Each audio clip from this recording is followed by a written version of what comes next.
Hay una sensación casi universal de incomodidad y desasosiego que una persona experimenta cuando ve un lugar abandonado que su mente le dice que debería estar lleno de gente. Una sensación aguda de incorrectitud y una inquietante aprensión que tal vez sea un vestigio de nuestros ancestros animales, destinado a advertirnos cuando el peligro se acerca rápidamente. Creo que la mayoría de las personas están familiarizadas con esta sensación, pero pocos saben que tiene un nombre: kenopsia. Kenopsia está definida por el Diccionario de Penas Obscuras como la atmósfera inquietante y desolada de un lugar que generalmente está lleno de gente, pero que ahora está abandonado y en silencio. Como un pasillo de escuela por la tarde mucho después de que las clases hayan terminado, un edificio de oficinas sin luces durante el fin de semana, una vitrina de tienda después del anochecer o un parque de diversiones vacío totalmente desprovisto de personas para disfrutarlo. Básicamente, es una especie de imagen emocional residual que crea una sensación no solo de vacío, sino de hipervacío, el tipo que se filtra en el alma. En cierto sentido, podría describirse como una especie de acecho. Pero en lugar de ser perseguido por alguna malignidad sobrenatural persistente, quien experimenta la kenopsia es perseguido por lo que no está allí pero debería estar. He experimentado la kenopsia en varias ocasiones a lo largo de mi vida comparativamente corta, pero la que más destaca en mi memoria es la noche en que mi hermano mayor, Caleb, y yo nos encontramos en un lugar llamado Pompeya, Indiana, después de una larga noche de conducir sin rumbo por carreteras secundarias bajo los efectos de alucinógenos. Ahora estoy seguro de que muchas personas racionales podrían usar mi admisión de que estaba usando drogas esa noche como excusa para descartar toda la experiencia como una simple alucinación inducida por la intoxicación, y eso sería justo. Puede que yo hubiera estado inclinado a hacer lo mismo si estuviera en su lugar.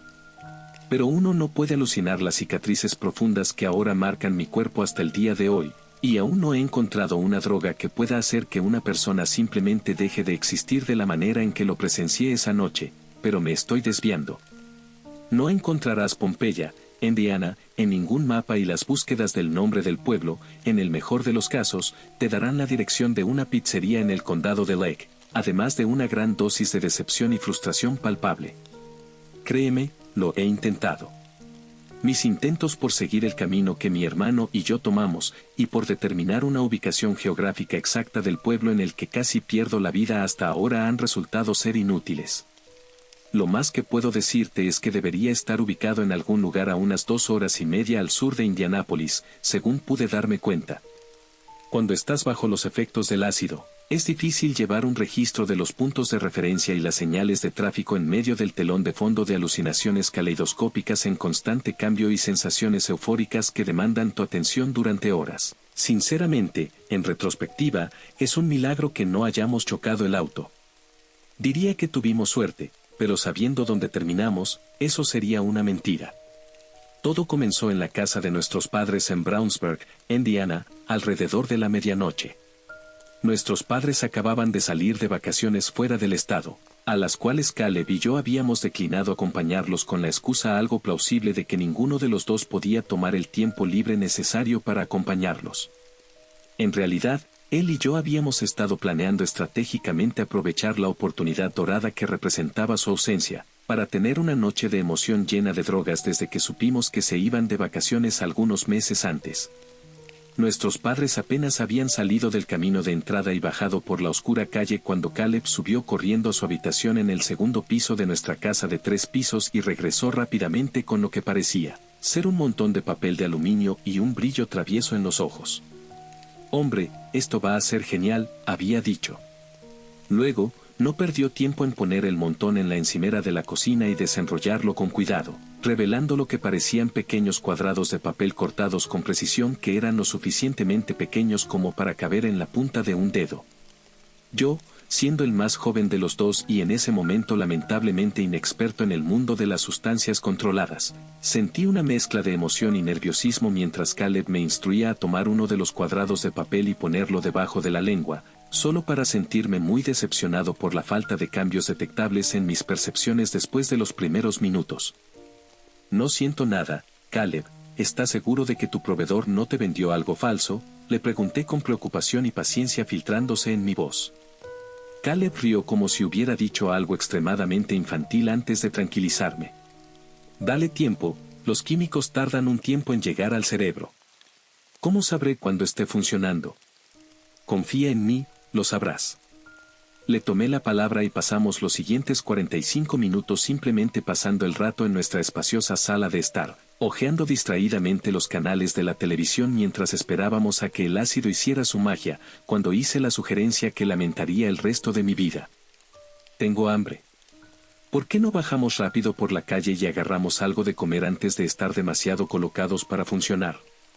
Caleb, siendo el único de los dos con licencia y un automóvil, se rascó la cabeza, como si estuviera sopesando los pros y los contras de la idea antes de ceder con un encogimiento de hombros. Claro, mientras no nos alejemos mucho deberíamos estar bien. En este punto, mi visión comenzaba a vibrar y cualquier noción de lo peligroso que era subirnos a un automóvil en el estado en el que estábamos, fue desplazada por las maravillosas visiones que habían comenzado a bailar ante mis ojos. Después de unos minutos de buscar torpemente entre el maravilloso mundo que se estaba formando a nuestro alrededor por nuestros abrigos, zapatos y las llaves de Caleb, los dos nos subimos torpemente en la Silverado de Caleb, salimos del camino de entrada y nos dirigimos hacia una serie de lugares de comida rápida locales a un ritmo lánguido. Vale la pena mencionar en esta parte de mi historia que Caleb tenía un pésimo sentido de la dirección, uno por el que yo y prácticamente todos los que lo conocían se burlaban constantemente. A menudo se perdía yendo a las casas de amigos que vivían a solo unas cuadras de distancia. Esto, junto con el hecho de que los dos estábamos completamente colocados con ácido, no debería sorprender que Caleb de alguna manera lograra pasar por alto por completo los restaurantes de comida rápida y nos llevara a la autopista. Estábamos tan colocados que debimos haber conducido durante unos buenos 20 minutos antes de que alguno de nosotros se diera cuenta de que estábamos perdidos. Y una vez que lo hicimos, éramos básicamente ciegos guiando a ciegos. Los dos discutíamos sobre qué giro tomar y qué salida usar, cuando ninguno de nosotros realmente tenía idea de hacia dónde demonios íbamos. No fue del todo malo, para decirte la verdad, de alguna manera, fue muy divertido. Nuestro breve viaje para conseguir comida rápida se convirtió en toda una aventura psicodélica a través de los campos abiertos y carreteras sinuosas de nuestro pequeño rincón del Medio Oeste. Nos reímos, bromeamos, discutimos y debatimos entre nosotros sobre todo tipo de cosas mientras contemplábamos con asombro las vistas y sensaciones que la droga que ambos habíamos tomado nos estaba produciendo. Eventualmente, a medida que quedó claro para ambos que estábamos completamente perdidos y no veíamos el camino de regreso a la casa por ninguna parte, acordamos que sería mejor detenernos en algún lugar y tomar nuestras referencias, tal vez incluso conseguir un hotel para pasar la noche hasta que estuviéramos lo suficientemente lúcidos como para encontrar el camino de regreso a casa, aunque la perspectiva de intentar tener interacciones sociales normales con alguien, dadas nuestras elevadas condiciones, parecía una tarea hercúlea. Fue entonces cuando noté por primera vez las cenizas que caían del cielo veraniego, por lo demás despejado, como si fuera nieve. Al principio, lo descarté como otra alucinación. Sin embargo, gradualmente, a medida que comenzó a acumularse en el parabrisas y obstaculizar nuestra visión hasta el punto en que Caleb tuvo que encender los limpiaparabrisas para poder conducir de manera segura, me di cuenta de que era real. Me giré hacia Caleb en busca de verificar de esto, en caso de que solo estuviera alucinando. Oye, hombre, ¿ves eso? Sí, es realmente extraño. Después de conducir otros pocos kilómetros por la carretera, a través del fenómeno meteorológico más extraño que cualquiera de nosotros había experimentado, vimos un gran letrero antiguo y deteriorado en la distancia, todo lleno de pintura descolorida y madera podrida, que decía, «Bienvenidos de nuevo a Pompeya, Indiana», en letras grandes y audaces, con vistas a lo que parecía ser una ciudad de tamaño decente, completa con un motel, una gasolinera, un ayuntamiento, un diner, una escuela. Algunas filas de casas de aspecto antiguo aquí y allá, y lo que desde esa distancia parecía un cine al aire libre al estilo antiguo, todo cubierto por una manta de cenizas que crecía lentamente. No era precisamente acogedor, pero como dice el dicho, cualquier puerto sirve en una tormenta, así que decidimos investigar. Si alguna vez se pudiera comparar con precisión una ciudad con un cadáver recién despojado, Pompeya sería definitivamente el candidato perfecto para esa comparación. En todas partes donde mirábamos, nos enfrentábamos a una falta completa y absoluta de cualquier señal perceptible de vida humana, o de cualquier tipo de vida en absoluto, a pesar de que, en contraste con el letrero antiguo y desgastado que nos había dado la bienvenida, nada de lo que veíamos parecía particularmente viejo o deteriorado en absoluto. De hecho, algunas de las máquinas y electrodomésticos dispersos alrededor de los edificios aparentemente abandonados mostraban claros signos de uso reciente. Paramos en la gasolinera primero para llenar el tanque y comprar algunos refrigerios, ya que ninguno de nosotros había comido nada desde que comenzó nuestro viaje desafortunado, y lo que vimos una vez que cruzamos las puertas dobles de vidrio y entramos fue igualmente confuso e inquietante. Directamente frente a nosotros había una fila de aproximadamente 6 cafeteras comerciales que todavía tenían vapor saliendo de sus tapas, como si hubieran sido recién preparadas. A la izquierda estaba el mostrador de pago, donde el cajón del registro estaba abierto y un paquete de cigarrillos yacía a su lado, como si quien hubiera estado trabajando en el mostrador los hubiera dejado ahí en medio de la transacción y simplemente se hubiera ido sin siquiera molestarse en cerrar el cajón. La bomba de aire en el estacionamiento estaba funcionando, aunque no había autos a la vista y, dado que generalmente esas máquinas tienden a funcionar solo durante unos pocos minutos después de que alguien inserta suficientes monedas, lógicamente alguien debió haberla encendido en los últimos minutos. Pero no había signos visibles de nadie que pudiera ver, ni pistas evidentes sobre dónde podrían haber ido las personas que sin duda debieron haber vivido allí, no había huellas en la ceniza que cubría el suelo, ni notas escritas a mano con apuro que dijeran, salí a almorzar, o que ofrecieran alguna explicación sobre dónde diablos estaba todo el mundo, solo un silencio ensordecedor y una profunda sensación de aislamiento. Y no era solo la gasolinera, en todas partes que mirábamos el resultado era el mismo. El restaurante estaba prácticamente abandonado, su interior retro claramente diseñado para replicar la atmósfera de una hamburguesería de los años 50 estaba totalmente vacío, no se veía a nadie, aunque casi todas las mesas estaban cargadas con al menos 5 o 6 platos de comida, todos aún calientes al tacto, como si el lugar hubiera estado lleno de familias listas para disfrutar de una abundante cena juntas solo unos momentos antes de que simplemente se fueran a algún lugar de alguna manera. Al igual que en la gasolinera, no podíamos ver ningún automóvil a la vista. Nos detuvimos por un momento para servirnos unos cuantos platos de las comidas abandonadas antes de explorar algunos de los otros edificios, en particular el motel en ruinas y algunas de las casas, solo para encontrar más de lo mismo. En este punto de nuestro viaje, los efectos alucinógenos del ácido que habíamos tomado comenzaban a actuar en contra de Caleb y yo. Nuestros sentimientos de despreocupada tontería y euforia se habían transformado en incomodidad y paranoia en constante crecimiento, y el ácido solo amplificaba eso. En todas partes que miraba, veía sombras moverse en la periferia de mi visión, pero cada vez que me giraba para enfrentarlas, desaparecían. Podía sentir el sudor comenzando a juntarse en mi frente y una sensación fría y hormigueante que subía por la parte baja de mi espalda. Caleb no lo estaba pasando mucho mejor. Podía verlo temblando visiblemente y observar cómo sus ojos se movían de un lado a otro en movimientos rápidos y llenos de pánico mientras daba vueltas de un lado a otro en el vacío estacionamiento del motel, donde ambos estábamos parados junto a la Silverado estacionada, tratando de averiguar qué hacer a continuación. Su rostro había comenzado a distorsionarse y marchitarse, casi como si se estuviera derritiendo de su cabeza mientras más tiempo pasaba mirándolo. Tuve que recordarme verbalmente que su rostro solo se veía de esa manera porque estaba drogado, pero cuanto más me lo repetía a mí mismo, más sonaba como una mentira. Tranquilízate, estás alucinando. Todo está bien, me repetía a mí mismo como una oración. ¿Dónde demonios está todo el mundo?, gritó Caleb en una frustración transparente, ahora luciendo solo vagamente reconocible como él mismo a mis ojos. Su cabello rubio arenoso normalmente desaliñado ahora parecía azul y desgarrado, y su cabeza se había hinchado al menos al doble de su tamaño normal. Su boca estaba torcida y solo se podía ver un solo ojo vidrioso en su rostro ahora horriblemente distorsionado. Debo haber estado mirándolo con terror en los ojos porque dejó de dar vueltas por un minuto para ver qué me pasaba. Oye, ¿estás bien? ¿Tengo algo en la cara? Me contuve las ganas de decirle que parecía un maldito alienígena de una de esas películas de terror de los años 80 de bajo presupuesto e hice lo posible por responder con frases coherentes. No, estás bien, simplemente estoy realmente jodidamente colocado y no quiero estar aquí. Bueno, yo tampoco. Al diablo con esto, hombre, salgamos de aquí. Literalmente en cualquier lugar sería mejor que aquí. De acuerdo.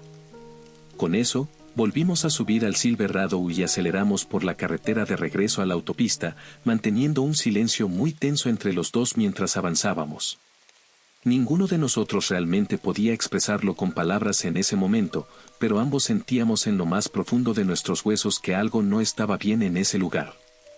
Las cenizas que caían del cielo dejaron de caer suavemente como la nieve y ahora giraban alrededor del vehículo como los vientos de una ventisca, devorando la carretera frente a nosotros.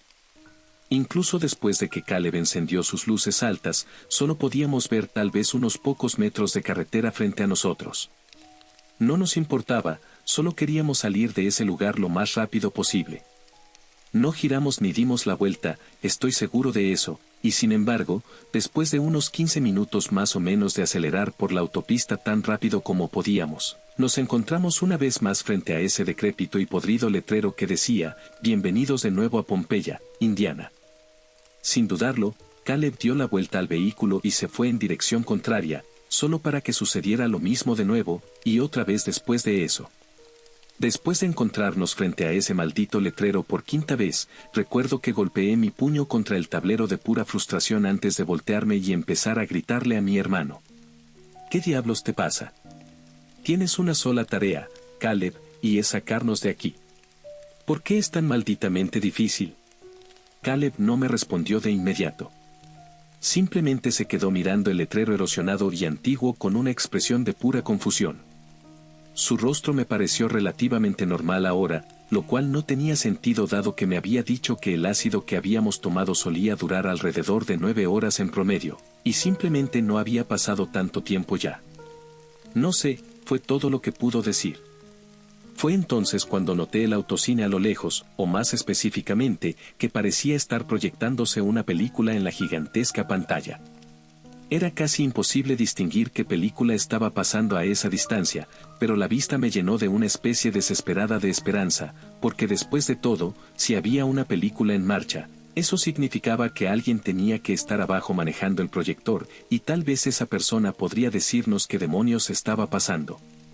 En ese lugar hay una película en marcha, dije señalando hacia el autocine. Caleb siguió mi dedo con la mirada hacia el autocine y la película que se proyectaba en la pantalla, antes de volver a mirarme con una expresión de confusión. ¿Y qué? ¿Qué quieres decir? Si hay una película en marcha, tiene que haber gente allá abajo. No podemos estar seguros de eso. Bueno, ¿tienes alguna idea mejor de lo que deberíamos hacer? Te diré lo que deberíamos hacer, deberíamos mantenernos alejados de esa maldita ciudad. Esto es más que espeluznante. ¿Y hacer qué? ¿Sentarnos aquí para siempre? ¿Podría haber alguien allá abajo que pueda ayudarnos? Caleb se dio con una mueca. No me gusta esto, hermano, no me gusta en absoluto. Luego puso la camioneta en marcha y nos llevó a regañadientes de vuelta por las calles desiertas de Pompeya hacia el teatro, y puedo decir con confianza que en este punto estaba casi completamente despejado en mi mente. Noté pequeños detalles aquí y allá que había pasado por alto por completo antes. Cuando pasamos por el edificio de la iglesia vacía, por ejemplo, vi un mensaje bastante ominoso escrito en la acera justo afuera de la entrada principal que decía: «Aquí fuimos engañados». Cuanto más miraba a mi alrededor, más descubría que mensajes similares habían sido garabateados en las entradas y aceras de varios lugares por toda la ciudad. Uno de esos mensajes, escrito en la acera que bordeaba el diner, decía: «Aquí nos fuimos sin alimentar». Otro que vi escrito afuera del ayuntamiento decía: «Aquí fuimos traicionados». Pero el mensaje que era fácilmente el más inquietante de todos los que vi, fue el que estaba garabateado sobre el letrero descolorido sobre la entrada del autocine, que decía: «Aquí fuimos testigos». La puerta estaba abierta y ofrecía un camino despejado hacia el teatro, que parecía consistir en una gran área de estacionamiento abierta que, a diferencia de casi cualquier otro lugar en la ciudad, estaba llena de autos de un extremo a otro y lo que parecía ser una especie de puesto de comida ubicado aproximadamente en su centro. Podíamos ver la tenue luz plateada del proyector mientras llenaba la enorme pantalla en el extremo más septentrional del autocine con lo que parecía ser una película en blanco y negro antigua que no parecía haber avanzado, más allá de los créditos iniciales. Nombres de actores y empresas de las que nunca había oído hablar se desplazaban lentamente por la pantalla antes de que la película se abriera a una escena de un pueblo del Medio Oeste con un aspecto idílico, dominado por un cielo estrellado que, de alguna manera, se asemejaba al que ahora nos encontrábamos. Antes de que pudiera voltear hacia Caleb y discutir lo que deberíamos haber hecho a continuación, la chirriante estática de la radio de la Silver Radio atravesó el silencio que prevalecía entre los dos, antes de convertirse en lo que asumimos que era el sonido que acompañaba a la película. Al principio, era un jingle que sonaba realmente cursi, de los que esperarías ver en un comercial antiguo. Luego abruptamente se convirtió en un fuerte estruendo cuando una de las estrellas que adornaba ese hermoso cielo nocturno en la pantalla cayó a la tierra y creó un gran cráter en el bosque justo fuera del pueblo. La escena luego cambió a un joven que parecía tener la edad para estar en la preparatoria caminando solo por el mismo bosque durante el día. Vagó sin rumbo hasta que se topó con el cráter que para entonces se había llenado hasta los bordes con un extraño líquido negro viscoso. El chico se sentó en el borde de la piscina, observándola con curiosidad, como si estuviera debatiendo consigo mismo si quería tocarla o no, cuando una corriente de burbujas se levantó en el centro de la piscina y comenzó a estallar una tras otra, y cada burbuja estallada llevaba consigo una palabra de una voz que sonaba sorprendentemente humana, casi como la de una joven. ¿Quién eres tú?, preguntó la voz. Cada sílaba sonaba forzada y antinatural, como si lo que las producía aún no hubiera dominado completamente el habla humana. El chico, por su parte, parecía sorprendido al principio, pero su sorpresa cambió rápidamente a una fascinación absorbente y comenzó a responder. «Hola, soy Ronnie», dijo. «Ronnie», resonó la voz. «¿Quién eres tú?» «Estoy perdida». «Perdida», repitió el chico llamado Ronnie, sonando confundido. «Quiero ir a casa». ¿Te puedo ayudar? Soy pequeña. Debo crecer. Debes crecer, repitió Ronnie, con su rostro de repente volviéndose ausente y sin expresión. Luego se dio la vuelta y caminó en dirección opuesta de regreso al pueblo, repitiendo, ella debe crecer para sí mismo como un mantra. La escena cambió nuevamente, esta vez mostrando a Ronnie y otro chico que tenía aproximadamente la misma edad caminando por el mismo bosque hacia la piscina. Está justo por aquí, dijo Ronnie, con su voz distante y antinatural, lo cual no parecía pasar desapercibido para el otro chico. Claro, Ronnie, lo que tú digas. ¿Te sientes bien? Suenas extraño. Estoy bien. Ya casi llegamos. El chico no parecía tranquilo, pero siguió adelante de todos modos. Cuando finalmente la pareja llegó nuevamente a la piscina, Ronnie la señaló con veneración. El otro chico parecía pensar que era fascinante. Se arrodilló junto al borde y observó el líquido negro burbujeante con una fascinación de ojos abiertos mientras Ronnie se movía lentamente y sutilmente detrás de él. Esto es tan genial, Ronnie. ¿Qué es? El chico apenas pudo articular la palabra eso. Antes de que Ronnie lo empujara con toda la fuerza que pudo reunir, y al hacer contacto físico con el líquido, el otro chico lanzó un grito desgarrador. Tentáculos negros y aceitosos se alzaron desde las profundidades de la piscina y lo estrangularon como serpientes. Se podía escuchar el sonido repugnante de sus huesos rompiéndose a medida que los tentáculos comenzaban a arrastrarlo lentamente pero con seguridad hacia abajo.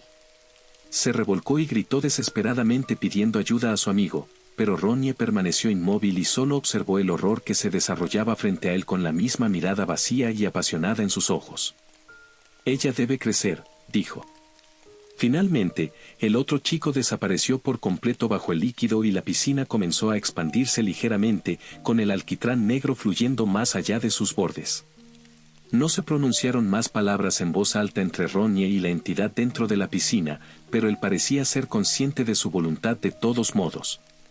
Las próximas escenas se desarrollaron de manera similar, Ronnie atrayendo a víctimas desafortunadas a su destino inevitable en el bosque, y la piscina se expandía constantemente con cada nuevo sacrificio.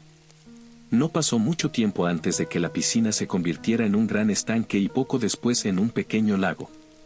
A medida que crecía, devoraba ávidamente la vegetación que encontraba. Los árboles y otras plantas que tuvieron la mala suerte de estar en su camino se marchitaron y murieron casi ante mis ojos mientras observaba cómo esa horrible sustancia negra se acercaba cada vez más al pueblo. Aunque nunca fue expresado explícitamente por ninguno de los personajes, tuve la impresión distintiva de que después de que la piscina se expandió más allá de cierto punto, la entidad ya no necesitaba depender de Ronnie para alimentarse. No pasó mucho tiempo antes de que otros comenzaran a hacer su voluntad también. En una escena, un pastor de la iglesia local condujo a su congregación aturdida hacia el bosque moribundo y el borde del alquitrán negro para un bautismo, y luego los miró morir a todos en las profundidades de esa oscuridad turbia uno tras otro antes de entrar en la piscina él mismo con una sonrisa. En otra escena que no pude soportar ver hasta el final, un conductor de autobús escolar se desvió de la carretera con una mirada de vacío total en sus ojos y pisó el acelerador mientras conducía hacia el bosque con total imprudencia y un autobús lleno de niños aterrorizados. La película alcanzó su punto culminante cuando estalló un conflicto abierto entre un grupo de habitantes del pueblo que parecían haber conservado sus mentes y aquellos que habían caído bajo la influencia de la voz proveniente de la laguna. El conflicto fue breve y sangriento, y aunque los habitantes del pueblo lucharon como animales acorralados, finalmente fueron sometidos y reunidos como ganado por sus vecinos poseídos. Apenas tengo palabras para describir la depravación fría y distante que presencié en esa pantalla. Nunca me consideré una persona aprensiva, y había visto muchos documentales sobre cosas como el Holocausto y el genocidio en Ruanda en la escuela mientras crecía, así que no estaba del todo desconectado con el concepto de un grupo de seres humanos decididos a exterminar sistemáticamente a otros, pero lo que vi en esa pantalla no se parecía en nada a esos eventos. No había ira ni malicia en ello. No había demagogos fanáticos escupiendo retórica odiosa. Los sirvientes aturdidos de la entidad alienígena llevaron a cabo su atrocidad en un silencio casi total. Ni siquiera se hablaban entre ellos. Uno por uno, o bien ataban a personas a las que probablemente habían conocido toda su vida con cinta adhesiva y cuerdas encontradas en el pueblo y los arrastraban hacia el bosque, completamente ajenos a sus llantos de dolor y súplicas desesperadas de clemencia, o simplemente los golpeaban hasta que ya no podían resistir. En una instancia, vi a un hombre grande romper las piernas de una mujer que fácilmente podría haber estado en sus 80s antes de cargarla sobre su hombro y llevarla hacia la oscuridad. En otro caso, vi a una mujer estrangular a una niña pequeña que era su viva imagen hasta dejarla inconsciente y luego llevar su forma inerte al bosque. Una vez que todos fueron reunidos y llevados al borde de ese abismo líquido que había crecido mucho más allá de su tamaño original, tuvo lugar lo que solo puedo describir como una especie de grotesco ritual. Los ancianos y los enfermos fueron empujados primero, luego vinieron los hombres y después las mujeres, hasta que solo quedaron los niños. Había pensado que los niños sufrirían el mismo destino espantoso, solo para aliviarme temporalmente cuando eso no ocurrió. En cambio, presencié como todas y cada una de las personas poseídas caminaban hacia el lodo y perecían con sonrisas jubilosas en sus rostros aturdidos, dejando a los niños del pueblo atados y solos durante varios momentos antes de que el niño llamado Ronnie emergiera de las profundidades del lodo y saliera a tierra pareciendo al mismo tiempo más joven y eternamente antiguo. El líquido oscuro de la piscina caía de sus párpados y corría por sus mejillas como lágrimas, y una sonrisa escalofriantemente cálida se extendía por su rostro pecoso.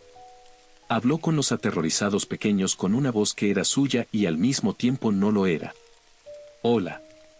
¿Están perdidos? ¿Quieren ir a casa?», preguntó. El sentido común dictaba que hablaba con los niños en la pantalla, pero el ángulo de la cámara hacía parecer que me hablaba directamente a mí, y eso hizo que se me helara la sangre. La respuesta de los niños a su pregunta se manifestó en forma de lamentos aterrados. «No tengan miedo, pequeños. Pronto todos iremos a casa. Miren cómo ella ha crecido», dijo mientras se giraba hacia el cráter lleno de lodo con los brazos extendidos mientras esa cosa emergía lentamente del abismo. He intentado con todas mis fuerzas purgar la imagen de mi mente a lo largo de los años con drogas, alcohol e incluso trauma contundente, pero nada pudo expulsar la imagen de esas grandes alas negras que eclipsaron la luna y las estrellas, y ninguna cantidad de trauma físico pudo exorcizar la visión de sus 10 cabezas y 7 cuernos, cada uno soltando cenizas negras y fuego al cielo. A través de Ronnie, escuché cómo pronunciaba cada uno de sus nombres blasfemos, cada uno más terrible que el anterior. Lo escuché hablar de su hogar en el vacío negro más allá de las estrellas, donde toda luz va a morir, de la absoluta apatía de Dios y de la completa insignificancia de mi propia existencia. En ese momento perdí la conciencia de que solo estaba viendo una película y me oí gritar. El pánico se apoderó de mí y arañé frenéticamente la puerta del camión, solo para descubrir que Caleb la había cerrado con llave. Al instante en que me di cuenta de esto, sentí su mano en mi hombro y me giré bruscamente para ver una expresión serena y pacífica en su rostro mientras lágrimas negras caían por sus mejillas. Está bien, hermano, ya no estamos perdidos. Es hora de volver a casa, dijo con esa voz que no era la suya mientras envolvía sus manos alrededor de mi cuello. Luché contra su agarre pero no pude liberarme. A través de la confusión de mi cerebro privado de oxígeno, pude ver la piel de Caleb empezar a burbujear y ampollarse como si hubiera estado expuesta a temperaturas inimaginablemente altas antes de ver a mi hermano estallar en llamas azules, todo mientras mantenía la misma expresión serena en su rostro mientras se consumía. Por pura fuerza impulsada por el terror mortal, lo arrojé lejos de mí, rompí la ventana del pasajero con mi codo y me alejé de la Silverado justo cuando todo el vehículo estalló en llamas. Luego, miré horrorizado cómo mi hermano se consumía hasta desaparecer por completo, sin dejar ni siquiera un cuerpo, solo el cascarón quemado del vehículo y una sensación vacía de desesperación. La tormenta antinatural de cenizas que nos había perseguido a lo largo de este viaje maldito se había vuelto insoportablemente rápida en este punto, golpeando mi piel y picando mis ojos, aunque apenas lo notaba. En verdad, sentía que iba a morir, y estaba bien con eso. Me tendí en el frío asfalto y la grava, esperando el abrazo de la muerte, solo para encontrarme en una cama de hospital desconocida cuando abrí los ojos la próxima vez. En los próximos días, aprendería que me habían encontrado inconsciente en el costado de la carretera por un camionero que pasaba, quien a su vez llamó a la policía y me llevó a un hospital. Después de que estuve despierto y lo suficientemente coherente como para decirles a los médicos quién era y la información de contacto de mi familia, mis padres pronto corrieron hacia mí y casi me sacaron de la cama cuando me abrazaron. Estaba tan agradecido de verlos como ellos de verme, pero trajeron consigo preguntas a las que realmente no sabía cómo responder. ¿A dónde fuiste? ¿Qué te pasó? Luego, por supuesto, la pregunta más dolorosa de todas, ¿dónde está Caleb? No tenía palabras para formular una respuesta, y dudo que me hubieran creído de todos modos. Mi silencio les dijo lo suficiente. Todavía puedo escuchar los sollozos doloridos de mi madre que penetraron las delgadas paredes de mi habitación desde afuera en el pasillo, y las suaves palabras de consuelo de mi padre que no sirvieron de mucho. Finalmente, la policía vino a hacer preguntas muy similares y no aceptaron el silencio como respuesta. El detective con el que hablé era un hombre reservado y profesional que elegía cuidadosamente sus palabras, pero pude darme cuenta de que no me creía cuando le dije que no recordaba lo que nos había sucedido a mí y a Caleb esa noche. Sería mejor para ti si contaras toda la verdad, me dijo. Sabía que contar toda la verdad probablemente me llevaría a un hospital psiquiátrico o incluso a la cárcel, así que no dije nada. Sin pruebas concretas de juego sucio, la policía finalmente dejó de presionarme.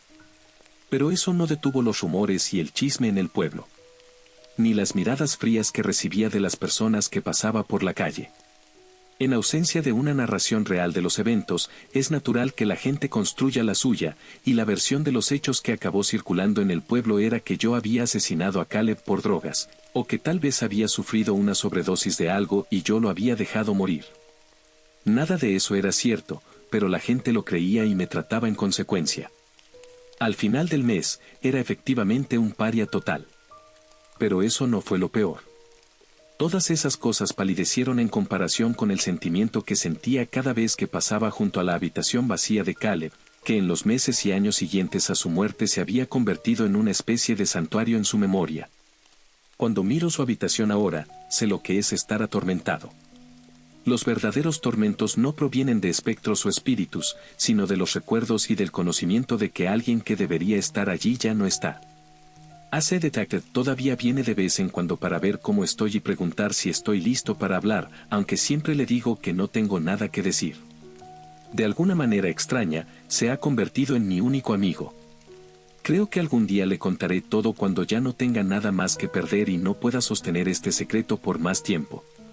No hay un final feliz en mi historia, solo una súplica para que aprecien a quienes aman, porque nunca saben cuándo desaparecerán del mundo para siempre, y una advertencia de que si alguna vez se encuentran en Pompeya, Indiana, Por amor a Dios, manténganse alejados del teatro, manténganse alejados de la película de monstruos de la noche.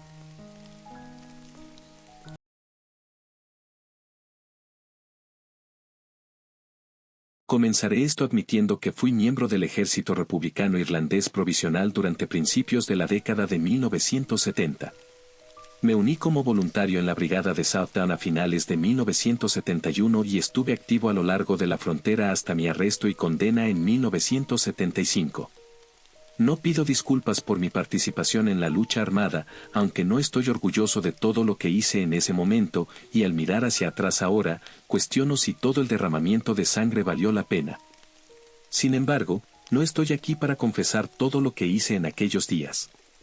Muchos de los incidentes en los que estuve involucrado aún están técnicamente bajo investigación, y no tengo la intención de incriminarme después del hecho. Soy un hombre mayor ahora y mi salud es precaria. No puedo regresar a prisión a mi edad y no estoy en condiciones de escapar. En última instancia, he llegado a aceptar la mayoría de lo que hice. Después de todo, fue una guerra. Pero hay un incidente que no puedo olvidar, un episodio que persigue mis pesadillas hasta el día de hoy. He decidido contar mi historia ahora porque creo que las víctimas deben ser recordadas y porque sus familias merecen conocer la verdad. Solo lamento que me haya llevado tanto tiempo hablar.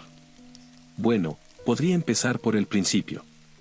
Crecí en Newry, una ciudad de tamaño medio ubicada en la parte sur del condado de Down, a solo unos kilómetros al norte de la frontera impuesta por los británicos en Irlanda.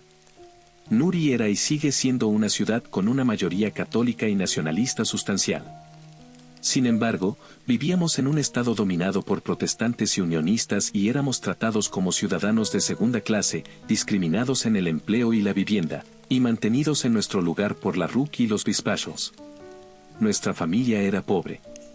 El desempleo era abundante en Newry en aquel entonces y mi padre, un yesero de oficio, a menudo estaba sin trabajo. Mi madre a veces conseguía trabajos de limpieza para complementar nuestros escasos ingresos familiares, pero de lo contrario dependíamos del subsidio de desempleo, las escuálidas prestaciones estatales que nos otorgaba el gobierno unionista. Crecí con 4 hermanos menores, 2 hermanos y 2 hermanas. Sé lo difícil que era para mis padres pagar el alquiler y poner comida en la mesa. Hicieron lo mejor que pudieron, pero a menudo teníamos que prescindir de muchas cosas. Dejé la escuela a los 15 años y pronto me di cuenta de que tendría pocas perspectivas de encontrar un empleo estable. Logré conseguir trabajos ocasionales como obrero, trabajando junto a mi padre en obras de construcción. Pero, cuando el trabajo escaseaba, y generalmente lo hacía, me encontraba en la cola del paro, junto con la mayoría de mis amigos y contemporáneos. Aún así, no era político a esa edad y estaba más interesado en beber con mis amigos, escuchar rock and roll y perseguir chicas. Pero las cosas cambiaron para mí durante el violento verano de 1969. Nuestra gente había estado marchando por los derechos civiles durante unos 2 años en ese momento. Nuestras protestas eran pacíficas, pero la RUC, policía norirlandesa y extremistas protestantes intentaban sacarnos de las calles. La situación llegó a su punto culminante en agosto del 1969 cuando la policía intentó invadir el área de Bogside en Derry, pero se encontraron con un levantamiento masivo de la población local. Y luego, estalló el caos en las calles de Belfast, mientras turbas leales quemaban cientos de familias católicas en sus hogares, la RUC solo miraba. Pronto, el gobierno británico envió a su ejército, desplegando tropas en las calles, supuestamente para mantener la paz entre las comunidades en conflicto. Pero, en lo que respecta a la comunidad nacionalista de Newry, eran un ejército de ocupación, enviado aquí para mantener a los rebeldes irlandeses, en nuestro lugar, tal como los ingleses lo han hecho durante siglos. Las cosas se intensificaron en los 2 años siguientes, ya que los británicos hostigaban, arrestaban, golpeaban y disparaban a nuestra gente impunemente. En agosto del 1971, implementaron la internación sin juicio, deteniendo a cientos de hombres católicos, la mayoría de ellos completamente inocentes. Y luego, en octubre, 3 hombres locales fueron tiroteados por soldados en el centro de la ciudad de Newry. Todos estaban desarmados. Hubo disturbios graves en los funerales de los hombres, y mis amigos y yo fuimos golpeados por tropas armadas con porras. Esto fue la gota que colmó el vaso para mí. Al día siguiente, me uní al IRA. Así es como me involucré en la lucha armada contra el imperialismo británico. Júzgame si quieres, pero esos eran tiempos diferentes y me sentía completamente justificado en defendernos. En cualquier caso, no tengo la intención de entrar en detalles sobre mis actividades. Basta con decir que fui muy activo durante 1972, que fue el año más violento del conflicto. En ese momento, mis camaradas y yo realmente creíamos que estábamos al borde de la victoria, que un último esfuerzo echaría a los británicos al mar. Pero, por supuesto, eso no ocurrió y la violencia continuó sin tregua. Los eventos que describiré aquí ocurrieron en octubre de 1973. En ese momento, yo era un operativo experimentado y había ascendido en las filas del movimiento. Desafortunadamente, también había llamado la atención de la Special Branch del Rookie, por extensión, del ejército británico. Sabían mi nombre y que era un voluntario activo de la ciudad. No tenían suficiente evidencia para condenarme en un tribunal, pero esto apenas importaba, ya que podía ser detenido indefinidamente bajo la ley de poderes especiales, si me atrapaban. Por esta razón, pasé la mayor parte de mi tiempo en Dundalk, una ciudad justo al otro lado de la frontera y, por lo tanto, fuera de la jurisdicción británica. Desafortunadamente, esto no impidió que los británicos acosaran a mi familia. Ninguno de mis familiares estaba involucrado con el IRA, pero las fuerzas de la corona no podían atraparme, así que se dirigieron a mis seres queridos en su lugar. Mi hogar familiar era allanado regularmente, con tablas del suelo arrancadas, muebles destrozados y fotografías familiares e iconos religiosos destrozados. Mis hermanos fueron golpeados y se dirigieron comentarios obscenos a mis hermanas. Las cosas tomaron un tono más siniestro cuando 2 soldados dejaron una corona fúnebre en la puerta de la casa de mis padres. La tarjeta adjunta tenía mi nombre y un mensaje que decía que descanse en pedazos. La amenaza de muerte no me preocupaba demasiado. Cuando me uní al IRA, sabía que sería blanco de agentes británicos y sus aliados leales locales. Sin embargo, mi madre estaba muy afectada por el incidente. Me rompió el corazón, pero sabía que no podía ir a ver a mi familia hasta que esta amenaza se levantara. Pero la intimidación de los británicos hacia mis seres queridos solo aumentó mi odio hacia ellos, y juré redoblar mis esfuerzos en apuntar a las fuerzas de la corona. Las emboscadas y enfrentamientos armados a lo largo de la frontera eran eventos regulares en ese entonces. Sin embargo, en octubre de 1973, el comando de la brigada me asignó una misión especial en mi ciudad natal, una operación que querían que se llevara a cabo discretamente. Antes de describir este incidente olvidado, creo que es importante agregar algo de contexto sobre lo que estaba sucediendo en ese momento. A medida que el conflicto continuaba, el norte de Irlanda se vio repentinamente plagado de rumores sobre prácticas ocultas, brujería y rituales satánicos.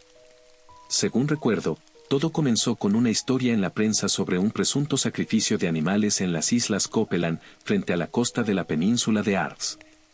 Hubo informes de una reunión clandestina en la isla por personas desconocidas y se encontraron varias ovejas sacrificadas en el lugar, supuestamente en un oscuro ritual de algún tipo. Los detalles eran bastante vagos, como suele ser el caso en historias como estas. Algún tiempo después, un joven fue brutalmente asesinado en Belfast, su cuerpo fue quemado y arrojado al río Lagan. Este fue un asesinato particularmente trágico que no parecía estar relacionado con el conflicto. Algunos creían que había un motivo sexual detrás del asesinato, pero otros pensaban que el niño había sido sacrificado por el mismo culto sombrío responsable del incidente de los Copelands. Bueno, estos rumores continuaron extendiéndose, con informes de incidentes y rituales similares en todo el norte, incluyendo relatos de jóvenes que participaban en sesiones espiritistas en un intento de contactar a aquellos que habían muerto en el conflicto. El IRA miraba estos rumores con un alto grado de escepticismo. Creíamos que las historias estaban siendo difundidas deliberadamente por los británicos en un intento de debilitar nuestra base de apoyo. Después de todo, todos habíamos sido educados en la fe católica, y muchos voluntarios del IRA todavía eran devotos, asistiendo regularmente a misa y rezando el rosario. Muchos de nosotros luchábamos por reconciliar los actos violentos que cometíamos en nombre de la libertad cuando recordábamos las enseñanzas de la Iglesia y los mandamientos, especialmente el no matarás. Ciertamente estaría en interés de los británicos fomentar la idea de que la violencia estaba corrompiendo a la juventud y llevándola por un camino de oscuridad. Querían que nuestra gente viviera con miedo, que creyeran que algo malévolo ocurría detrás de puertas cerradas, con demonios y monstruos acechando en las sombras, esperando su oportunidad para atacar. En ese momento, yo no creía ni una palabra de ello.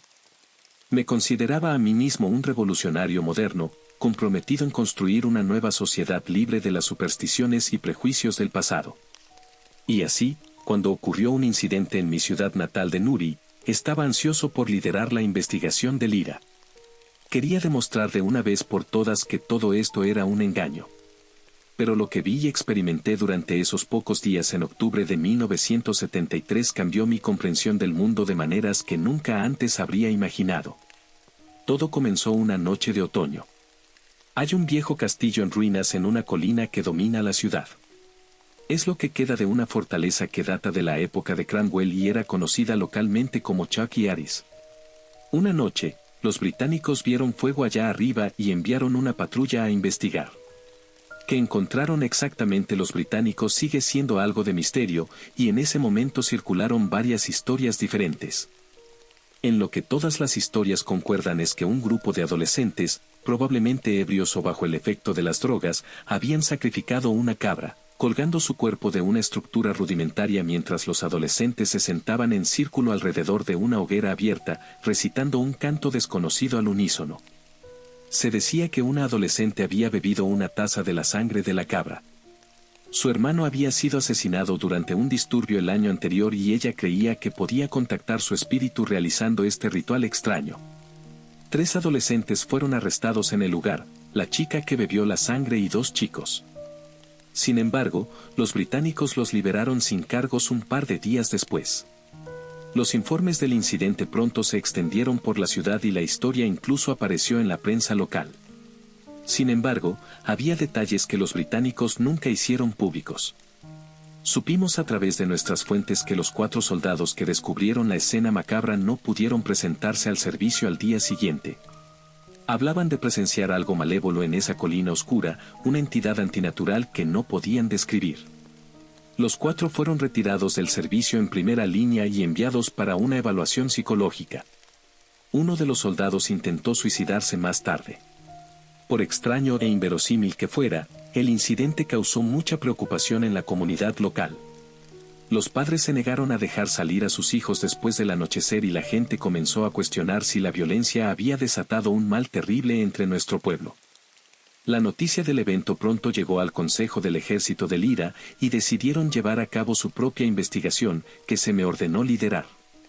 Nuestros líderes creían que todo el incidente había sido tramado por los británicos para socavar nuestra base de apoyo.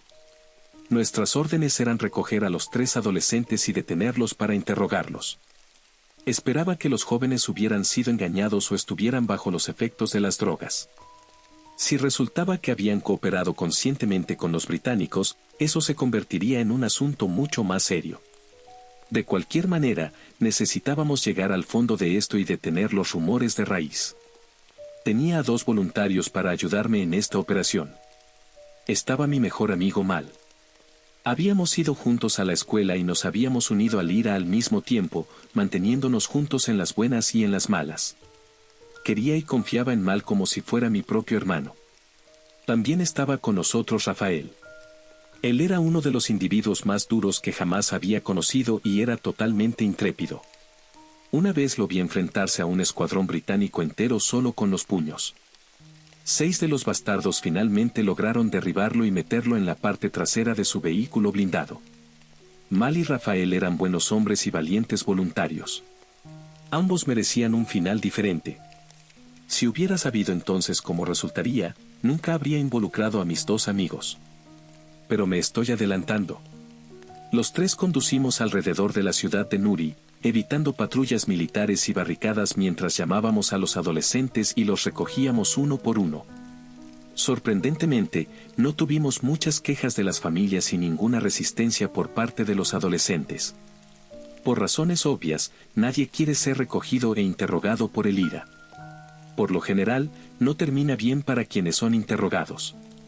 Pero estos chicos no parecían asustados en lo más mínimo. De hecho, no mostraron ninguna emoción en absoluto, y ninguno de los tres dijo una sola palabra mientras los llevábamos a la casa segura en las afueras de la ciudad y los escoltábamos dentro. Esta fue nuestra primera señal de que algo no estaba bien, pero las cosas solo se volvieron más inquietantes a partir de ese momento. Ahora, no voy a revelar los nombres de los tres jóvenes. Sus familias aún viven en Nuri y quiero proteger su privacidad. Por lo tanto, para los fines de este relato, me referiré a los chicos como Paddy y Nick, y a la chica como Gabriela. Una vez que aseguramos la casa, colocamos a Paddy, Nick y Gabriela en habitaciones separadas y comenzamos a interrogarlos. Fuimos directamente al grano, bombardeándolos con preguntas sobre el incidente en el castillo. ¿Qué estaban haciendo allí? ¿Qué les dijeron a los británicos? Y así sucesivamente. ¿Y qué obtuvimos de ellos? Nada. Ni una sola palabra. Los tres simplemente nos miraron en blanco, sin una pizca de emoción en sus rostros. Era como si ni siquiera estuvieran allí, las luces estaban encendidas, pero nadie estaba en casa. Nunca había visto algo así. No estoy seguro de si alguno de los tres incluso parpadeó. Esto continuó durante varias horas. Nuestra línea de interrogación se volvió cada vez más agresiva, pero no hizo ninguna diferencia. En un momento, Rafael perdió los estribos y comenzó a abofetear a uno de los muchachos. Estaba frustrado por la falta de progreso y quería sacar una reacción del chico. Rafael golpeó al chico 3 o 4 veces antes de que lo apartáramos. Ahora, como dije antes, Rafael era un tipo grande y fuerte como un toro. Pero este chico apenas reaccionó a las fuertes bofetadas y no mostró signos de dolor o angustia. Su mejilla estaba magullada y su nariz ensangrentada, pero no chilló ni se inmutó. El maldito chico siguió mirándonos en blanco, como si dijera, ¿es eso lo mejor que puedes hacer? Decidimos dar por terminada la noche en ese punto. Claramente, estos jóvenes eran más resistentes de lo que parecían. Pensamos que tal vez realmente estaban trabajando para los británicos y habían recibido entrenamiento. En cualquier caso, decidimos dejarlos reposar durante la noche y volver a intentarlo por la mañana. Los tres nos separamos durante la noche. No queríamos correr el riesgo de que todos fuéramos arrestados juntos si los británicos registraban la casa. Mal regresó con su familia mientras yo viajé a otra casa segura fuera de la ciudad. Rafael se ofreció a quedarse en la casa durante la noche y cuidar a los prisioneros. Estábamos un poco preocupados por dejarlo solo con ellos después de lo que había sucedido anteriormente, pero Rafael nos aseguró que se había calmado y estaría bien. Era un voluntario experimentado y confiábamos en él. Recuerdo que no dormí bien esa noche. No podía dejar de pensar en esos jóvenes inquietantes y sus miradas vacías mientras nos miraban en completo silencio. Tenía un mal presentimiento acerca de toda la situación. Claramente algo no estaba bien. Aún así, nada podría haberme preparado para lo que sucedió a continuación. No estuve presente en los eventos de la mañana siguiente. Los británicos habían establecido barricadas cerca de la casa segura en la que me encontraba, por lo que tuve que quedarme quieto hasta que se alejaran de la zona. Me enteré de lo que había sucedido después de hablar con Mal esa tarde y apenas pude contener mi shock y consternación absoluta. Mal llegó a la casa segura a tiempo esa mañana, preparado para relevar a Rafael de su deber de guardia. Pero llegó para descubrir una escena perturbadora. Rafael estaba arriba, de pie fuera de la puerta cerrada de la habitación que contenía a Gabriela, la chica que había bebido la sangre de una cabra. Mal dijo que podía escuchar a la chica susurrando suavemente a través de la puerta, mientras Rafael se mantenía en silencio y escuchaba atentamente. Mal afirmó que no podía entender lo que decía, pero me dijo que había un tono inquietante en los susurros, siniestro y casi inhumano. Lo que fue más sorprendente, sin embargo, fue el comportamiento de Rafael. Mal describió la expresión en el rostro de nuestro amigo, dijo que parecía como si hubiera visto un fantasma. Rafael parecía estar atrapado en una especie de trance, y Mal tuvo que sacudirlo físicamente para devolverlo a la realidad. Mal le preguntó qué demonios le pasaba, pero Rafael no supo responder. Se limitó a murmurar algo sobre que tenía que irse y enseguida lo hizo, dejando solo a un perplejo Mal. Tras comprobar brevemente cómo estaban los prisioneros y no encontrar ningún cambio, Mal se sentó abajo y esperó a que yo llegara. Unas 2 horas más tarde, recibió una llamada frenética de la hermana de Rafael. Rafael había muerto y el RUC estaba recuperando su cuerpo del canal. Más tarde hablamos con varios lugareños que habían estado cerca del canal esa mañana y habían presenciado el suicidio de Rafael. Dijeron que actuó con rapidez antes de que nadie pudiera intervenir, agarrándose a un bloque de hormigón y simplemente caminando por el borde de la orilla. Al parecer, se hundió directamente en el fondo del canal, sin hacer ningún esfuerzo por luchar o evitar ahogarse. Nadie pudo hacer nada. Mal y yo estábamos desolados. Conocíamos a Rafael desde el colegio y habíamos pasado con él por todo tipo de penurias en los últimos años. Ninguno de los dos teníamos la menor idea de que fuera un suicida, y no había mostrado signos de depresión hasta esa mañana. Mal estaba convencido de que la chica le había dicho algo a Rafael para que se suicidara. Le dije que eso eran tonterías y que tenía que controlarse. La muerte de nuestro amigo fue una tragedia, pero éramos voluntarios del IRA y aún teníamos trabajo que hacer. Tardamos casi todo el día en ocuparnos de las secuelas de la trágica muerte de Rafael, por lo que no pudimos reanudar el interrogatorio de los 3 adolescentes. Les llevamos comida y agua, pero no quisieron tocarlas y ni siquiera reaccionaron ante nuestra presencia. Esa noche, Mal y yo nos sentimos agotados.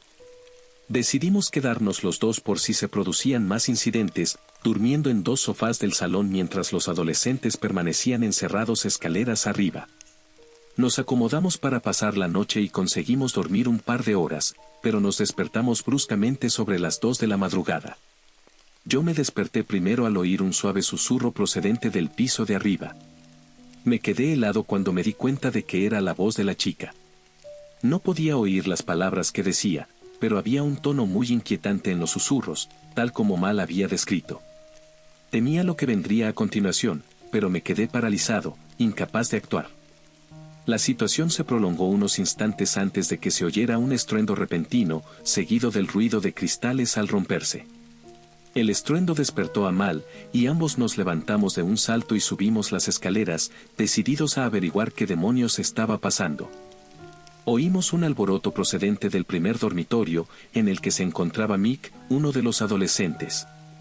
Abrimos la puerta e irrumpimos en el interior, donde descubrimos una escena espantosa. La ventana del dormitorio había sido forzada desde dentro, dejando entrar el aire frío de la noche. Mientras tanto, Mick yacía en el suelo, con una herida abierta en el cuello que emanaba sangre y salpicaba la gastada alfombra. Rápidamente llegamos a la conclusión de que se había cortado la garganta con un trozo de cristal roto. Mal y yo corrimos a su lado, sujetando su cuerpo agitado mientras intentábamos desesperadamente detener la hemorragia, pero ya era demasiado tarde y Mick murió desangrado en cuestión de segundos. Fue una forma terrible de morir, pero cuando miré a Mick a los ojos en su último momento, no vi dolor ni miedo. De hecho, parecía en paz. Mal y yo estábamos profundamente perturbados por lo que acabábamos de presenciar, pero recuperamos rápidamente la compostura y fuimos a ver cómo estaban los demás prisioneros. Abrimos la puerta de la habitación de Paddy y descubrimos su cuerpo sin vida colgando del techo. El chico había hecho una soga con el cableado eléctrico que había arrancado de las paredes para ahorcarse. Rápidamente lo cortamos, pero una vez más llegamos demasiado tarde. Paddy ya no respiraba. 2 suicidios, ambos ocurriendo simultáneamente. No tenía sentido, pero los hechos eran innegables. Mick y Paddy estaban muertos. Fuimos a ver a Gabriela, esperando lo peor cuando abrimos la puerta y entramos tímidamente en su habitación. Nada podría habernos preparado a Mal y a mí para lo que descubrimos dentro. Gabriela estaba de pie en medio de la habitación a oscuras, mirando directamente a la puerta. Era como si estuviera esperando a que nos acercáramos a ella. Tenía las manos a los lados y me di cuenta de que tenía las uñas ensangrentadas y profundos arañazos en los brazos y las piernas, como si hubiera intentado arañar algo que se arrastraba bajo su piel. El pelo oscuro y desgreñado le colgaba suelto sobre la cara, y bajo él había una sonrisa tan malvada como nunca había visto, y unos ojos desorbitados por la amenaza y el odio. Ya no me parecía Gabriela. La adolescente se había transformado en algo monstruoso, su inocencia había sido drenada y reemplazada por pura maldad. Me quedé inmóvil, incapaz de apartar la mirada. Pero Mal reaccionó con rabia, me apartó y arremetió contra Gabriela, propinándole un fuerte puñetazo en la cara. «Maldita zorra. Tú has hecho esto. Tú mataste a Rafael y a esos chicos». Gabriela apenas reaccionó al puñetazo. Se limitó a levantar la cabeza, mirando a Mal directamente a los ojos mientras su sonrisa se ensanchaba. Y entonces, empezó a reír, su boca emitía una risa cruel, sádica y gutural que era doloroso escuchar. En ese momento, Mal perdió el control. Gritó como un loco en un intento inútil de ahogar la risa perversa. Intentó golpear de nuevo a la chica, pero esta vez ella se defendió, se lanzó hacia adelante y mordió físicamente la mano de Mal, clavándole los dientes en la carne. Mal gritó de dolor, lo que me hizo intervenir. Me lancé hacia adelante, empujando a Gabriela, o lo que quiera que fuese ahora, de vuelta a la esquina de la habitación, mientras arrastraba al herido Mal por la puerta antes de cerrarla de un portazo. Nos retiramos escaleras abajo, con Mal aferrado a su mano sangrante, y todo el tiempo continuaron las horribles risas, burlándose de nosotros mientras huíamos derrotados de la horrible escena. Acudimos a un simpático médico local para que cosiera y vendara la mano de Mal. Después, nos armamos de valor para volver a la casa, sabiendo que teníamos que ocuparnos de los 2 adolescentes muertos. No voy a entrar en detalles, pero los cuerpos de Paddy y Nick fueron sacados de la casa y devueltos a sus respectivas familias para que les dieran sepultura. Esperaba recriminaciones y enfado por parte de los padres y me sorprendieron sus reacciones. Ambos progenitores estaban, por supuesto, desolados, pero parecían resignados al trágico destino de sus hijos. Más tarde hablé con la madre de Paddy y me dijo que sabía que ya habían perdido a su hijo, que algo maligno se había llevado su alma aquella noche en el castillo, por lo que la muerte de su cuerpo físico supuso un cierto alivio, ya que al menos ahora estaba en paz. En cualquier caso, nos quedaba el dilema de qué hacer con Gabriela. Se había calmado un poco tras el incidente anterior y, por suerte, su alegría sádica había cesado. Mal y yo discutimos nuestro siguiente paso y acordamos hacer algo que habría sido impensable apenas un par de días antes. Llamamos a un cura. Esta decisión no se tomó a la ligera. Aparte de todo lo demás, éramos reacios a meter a alguien de fuera en esta situación ya de por sí jodida. Sin embargo, sabíamos que estaba fuera de nuestro alcance y que no teníamos una explicación racional para los sucesos de los últimos días. Además, albergábamos una pequeña esperanza de que Gabriela pudiera salvarse, de que la entidad maligna que la había poseído pudiera ser exorcizada y su alma restaurada. El sacerdote al que acudimos simpatizaba con nuestra causa y, según los rumores, había tratado casos similares de brujería y posesión demoníaca en el pasado. No voy a nombrarlo, pero era un veterano de la iglesia, un devoto y valiente siervo de Dios.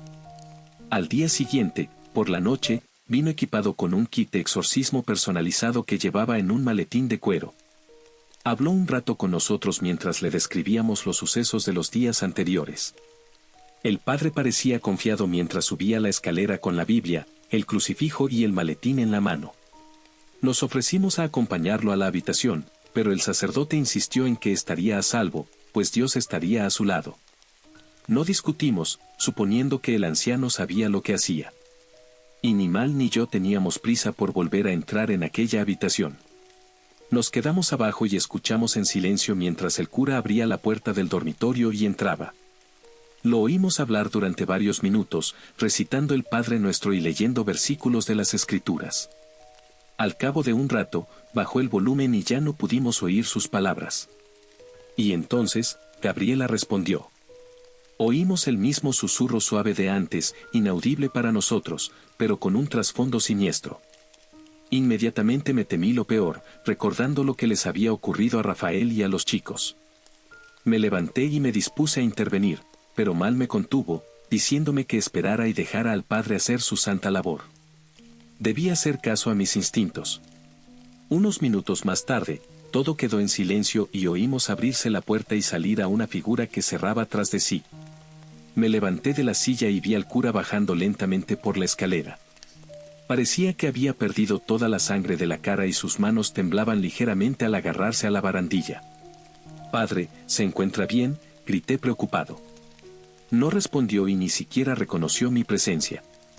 En lugar de eso, nos empujó a Mal y a mí y se dirigió lentamente a la pequeña cocina.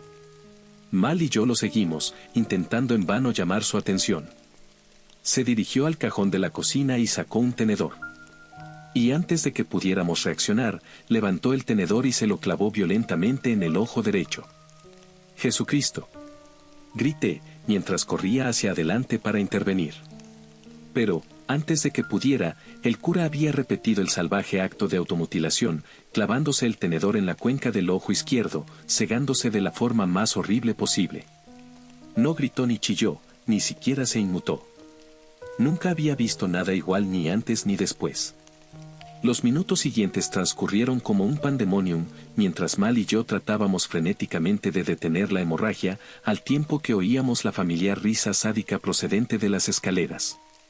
Nunca supe qué ocurrió exactamente entre el cura y Gabriela durante el tiempo que pasaron a solas en aquella habitación.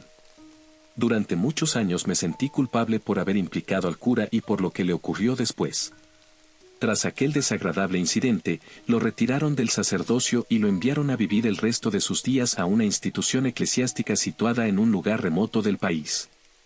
Ni que decir que el daño que sufrió en los ojos fue tan grave que quedó ciego para siempre. Pasaron varios años antes de que me atreviera a visitarlo. Y después de las cortesías, le pregunté qué había pasado aquella noche, con la esperanza de comprender mejor aquellos terribles sucesos. El viejo sacerdote no me contestó directamente, pero me dijo: «Hijo mío, ¿no sabes que quitarse la vida es un pecado capital? Si yo no fuera un hombre santo, habría tomado un cuchillo de ese cajón y me habría cortado el cuello. Pero déjame decirte, hijo, que si hubieras visto lo que yo vi aquella noche cuando miré fijamente a los ojos de aquella criatura, habrías hecho lo mismo. Los horrores que me mostró nunca fueron hechos para ojos mortales». Me estremecí al oír aquellas palabras y no hice más preguntas. En cualquier caso, aquella noche logramos salvar la vida del cura y conseguimos que un vecino lo llevara al hospital. Y así, una vez más, Mal y yo nos quedamos con las manos en la masa y tuvimos que tomar una decisión. En ese momento decidimos que Gabriela se había ido para siempre y que el mal que se había apoderado de su cuerpo no dejaría de sembrar el dolor, la miseria y la muerte. Solo nos quedaba una opción. Teníamos que matar a ese monstruo. Mal y yo juramos llevar a cabo la matanza esa misma noche. Sabíamos que habría repercusiones por ir en contra de nuestras órdenes, pero ya no nos importaba. Los dos fuimos a un vertedero cercano donde recuperamos 2 pistolas cargadas. Yo tomé un revólver y Mal se armó con una pistola Colt 45. Recuerdo perfectamente que subimos sigilosamente las escaleras de la casa con las armas en la mano. Nos movíamos en silencio, temiendo que la entidad encerrada arriba se diera cuenta de nuestras maliciosas intenciones. Recuerdo lo nervioso que parecía Mal, con la mano vendada temblando de forma casi incontrolable. Creo que debería haberlo enviado a casa y haberme ocupado yo mismo de la situación, aunque dado todo lo que Mal había pasado, dudo que hubiera obedecido semejante orden. Su mano seguía temblando mientras buscaba el pomo de la puerta y giraba. Al mismo tiempo, abrí la puerta de una patada y ambos nos precipitamos hacia adelante, totalmente preparados para disparar al cuerpo poseído de Gabriela. Pero lo que vimos nos dejó helados. Gabriela, o aquello en lo que se había convertido, colgaba del techo. Sus uñas se habían convertido en afiladas garras y las utilizaba para clavarse en el yeso, lo que le permitía colgar cabeza abajo como un murciélago en una cueva. Tenía el cuello doblado hacia atrás de una forma que no debería haber sido físicamente posible, y nos miraba con ojos inhumanos que ahora eran completamente negros.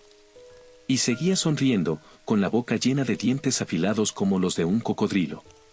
«Jesús», maldije en voz alta. Estaba asombrado y aterrorizado al mismo tiempo.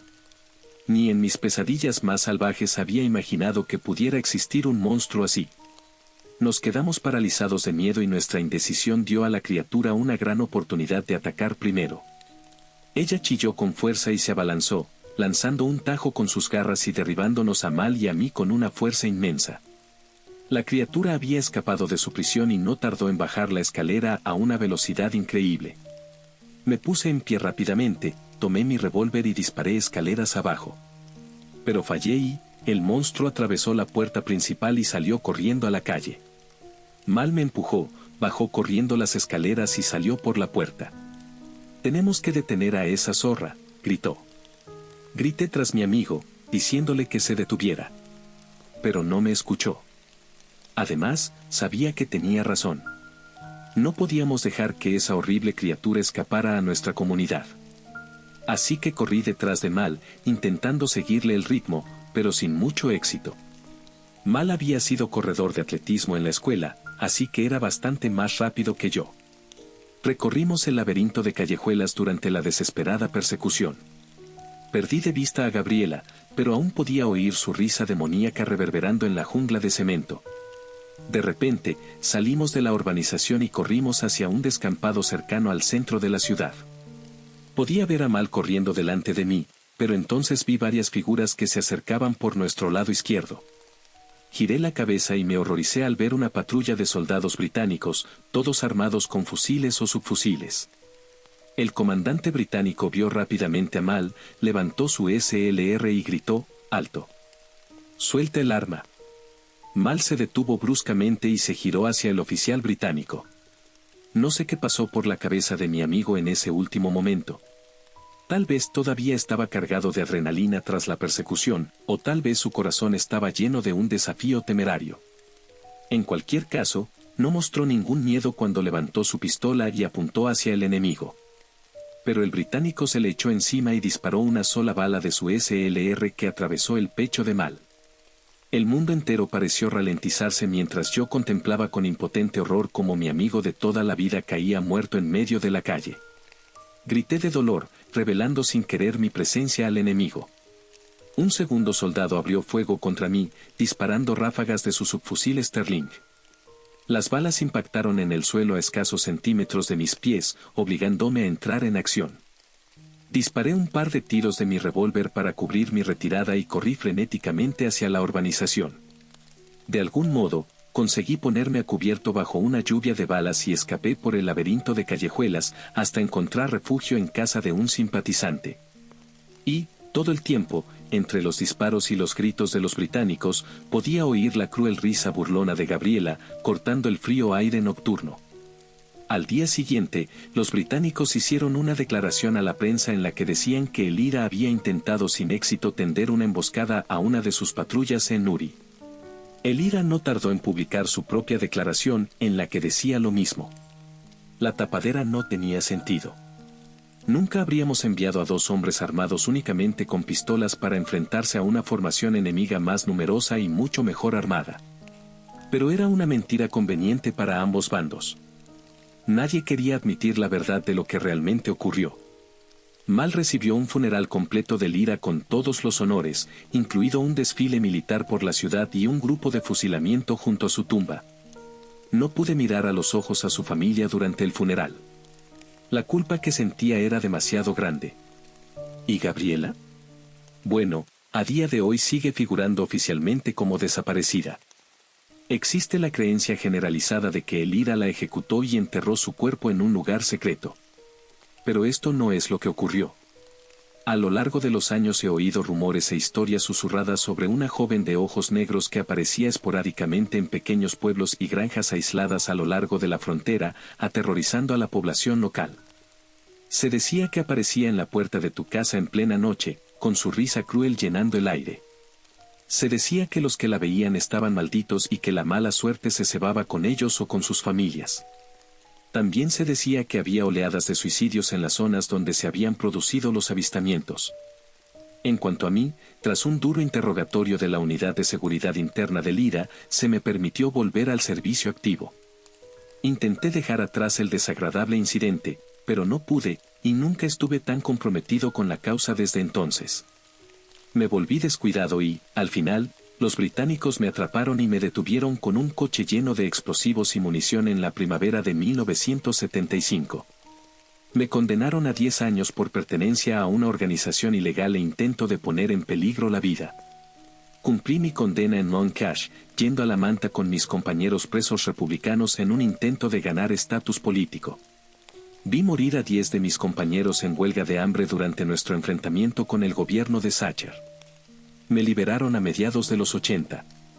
El conflicto continuaba, pero los dirigentes del IRA estaban satisfechos de que yo hubiera aportado mi granito de arena a la causa, así que me permitieron retirarme a una relativa oscuridad.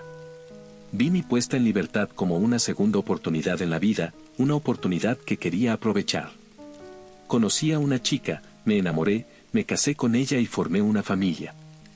Era difícil encontrar trabajo, dada mi condición de expreso, pero me las arreglé con trabajos esporádicos en la construcción y conduciendo un taxi. Unos años más tarde, el IRA y los paramilitares lealistas declararon el alto el fuego y entablaron conversaciones de paz. Apoyé el acuerdo de Viernes Santo cuando se firmó. No consiguió aquello por lo que yo había luchado y por lo que mis camaradas habían muerto, ni de lejos. Sin embargo, los tiempos habían cambiado y no quería que mis hijos crecieran con la violencia que yo había visto. Se merecían algo mucho mejor. Bueno, como he dicho, sabía que tenía que contar la verdad de lo que ocurrió en el 73, aunque solo fuera por el bien de las familias. Pero hay otra razón también. Estaba de compras en un supermercado de la ciudad, comprando caramelos para mis nietos, siempre me gusta mimarlos cuando vienen de visita. Era un momento tranquilo y tenía el pasillo para mí solo, o eso creía. Recuerdo que vi una figura por el rabillo del ojo e inmediatamente sentí un escalofrío que me recorrió la espalda, y se me pusieron los pelos de punta. Giré lentamente la cabeza y miré hacia el pasillo, y el pavor se apoderó de mí. Era ella, Gabriela, con ojos negros oscuros y una piel blanca y fantasmal. No había envejecido ni un solo día en 45 años. Me quedé paralizado de miedo, tan indefenso como un ciervo sorprendido por los faros. Y entonces ella sonrió, la misma sonrisa horrible de todos esos años atrás, trayendo una avalancha de recuerdos horribles. Sabía lo que vendría a continuación. La risa, cruel, burlona y sádica, tan horrible como la de hace tantos años. De repente, sentí una opresión en el pecho y un dolor punzante en el brazo. No podía respirar ni mantenerme en pie, y me encontré cayendo mientras el mundo se volvía negro. Aún podía oír su risa de odio mientras perdía el conocimiento. Evidentemente, sufrí un infarto grave, pero sobreviví. Actualmente estoy en lista de espera para una operación de bypass. No sé si estaré por aquí mucho más tiempo, así que cuento mi historia mientras puedo. Ese monstruo sigue ahí fuera. Se alimenta de la miseria, el dolor y el sufrimiento y, tal y como va el mundo, cada vez será más fuerte. Soy demasiado viejo y débil para seguir luchando, así que alguien más tiene que tomar el relevo. Tenemos que detener este mal antes de que sea demasiado tarde.